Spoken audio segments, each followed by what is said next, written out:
Hello all, my name is Vin Moscato. Some of you know me as Survivor3X. Those who don't know me as Survivor3X are probably wondering what exactly that means. Well, there are three areas specifically that have heavily impacted my life up to this point in time, and that would be mental illness, would also be alcoholism and addiction, as well as suicide. The purpose of today's talk is to really dive into the mental illness aspect of my life's journey and how it's impacted me. I will tell you this, that it started at the age of 16. I was playing high school football and I had gotten hit in the head, helmet-to-helmet contact 3 times. And the coach just told me at the time that I had gotten my bell rung. Well, what he didn't know and I didn't know at the time is that there was more damage done than just getting my bell rung. Shortly after football season, I was an individual who was president of the student body, captain of the football and lacrosse team, high honors. I went from all this interaction with people and classroom work and excelling to an individual that was sleeping in the back seat of his car during school hours because I was so majorly depressed. Things subsided a while because, as you may know, that mental illness, for me, it was progressive, just like my alcoholism and my addiction. You know, what was first a major depressive episode at 16 turned into another depressive episode, but this time worse at 23, coupled with suicidal thoughts. And then by the age of 25, I wound up so depressed that I would go to bed and I would wake up every day with a shotgun in my mouth, loaded with my finger on the trigger. All the while saying that my 12-step fellowship doesn't work. I'm never going back. See, I had no hope. I didn't see a way out. I didn't know of other people that have recovered from alcoholism and addiction the way I did. And the truth be told, mental illness more than a decade ago and mental illness today is still heavily stigmatized in a sense that my ego wasn't okay with admitting that I potentially had mental illness and bipolar disorder. If anything, my ego responded and said, "Hey Vin, you've got a 6-figure job, you own all these things, you got this stuff, and you know that bipolar thing may be working for you because during those manic episodes your sales increased exponentially. But also during those depressive episodes I couldn't get out of bed and go to work."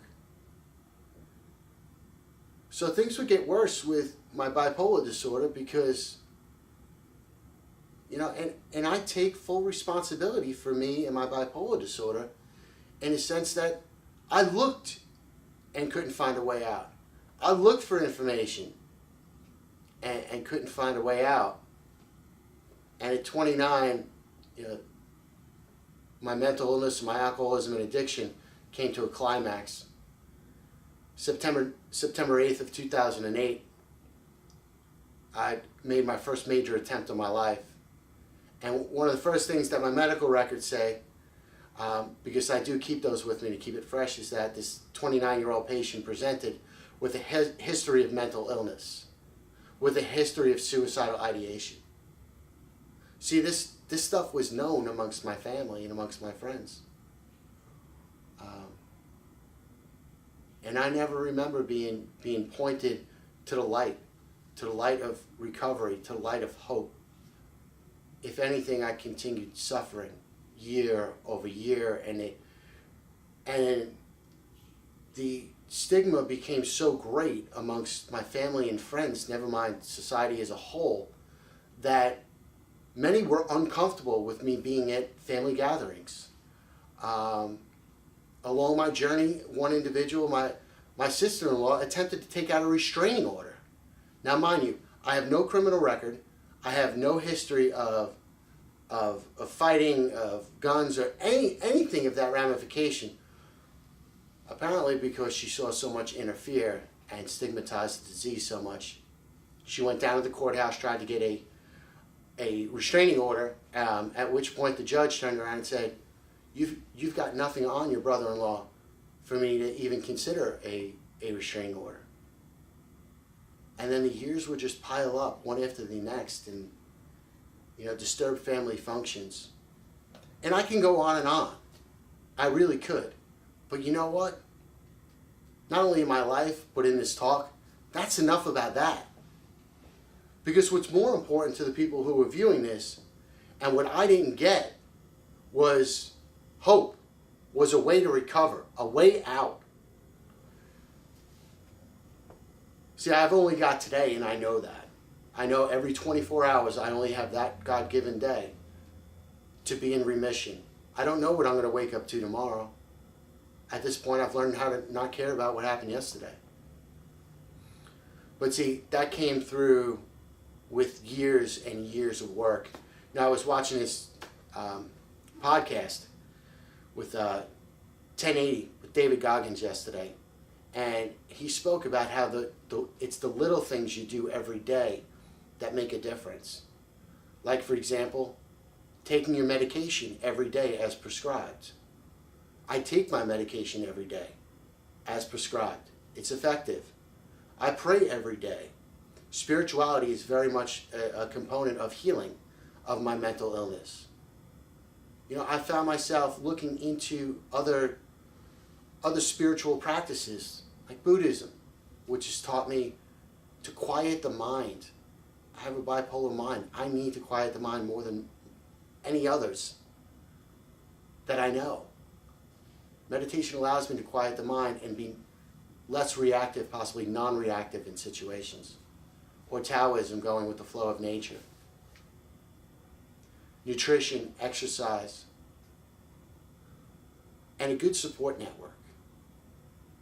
I'll tell you, that combination of taking my medications every day, seeking spirituality, spiritual growth on a daily basis, diet, nutrition, getting with a good doctor that understands your history and your current disease, and set goals for yourself and set goals with your physicians. You don't want to be suffering with as many mood swings, as many highs and lows next week as you did this week, and so on and so forth. And getting a good support network. Like I said before, I can talk all day about the stigma, the harm done, all of these things. But my journey through life, through recovery specifically, has taught me it's not about what others think or say. It's about my relationship with God. And see, God is my Lord and Savior. I didn't save me from me. He saved me from me. And my Bible tells me that there's only one judgment that counts, and that one is God's. May you find him now. So if anyone's down on themselves or looking for a way out or looking to help a loved one with it, overcome their mental illness, do those things that I spoke about. Do them consistently every day.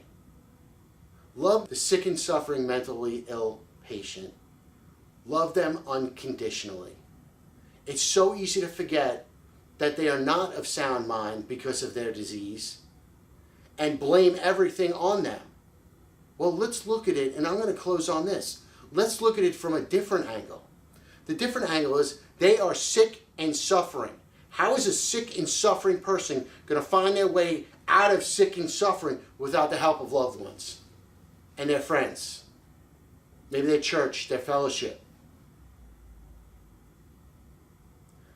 Love one another unconditionally. Stigma's got to stop.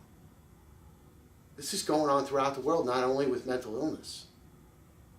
Put your hand out and help another human being every day and see how dramatically your life improves, like it has for mine in nearly 5 years. Thanks to all that have watched this. And if you're interested in seeing other talks of mine, you can find me on Survivor3X, which is my YouTube channel, or also Facebook page, Survivor3X.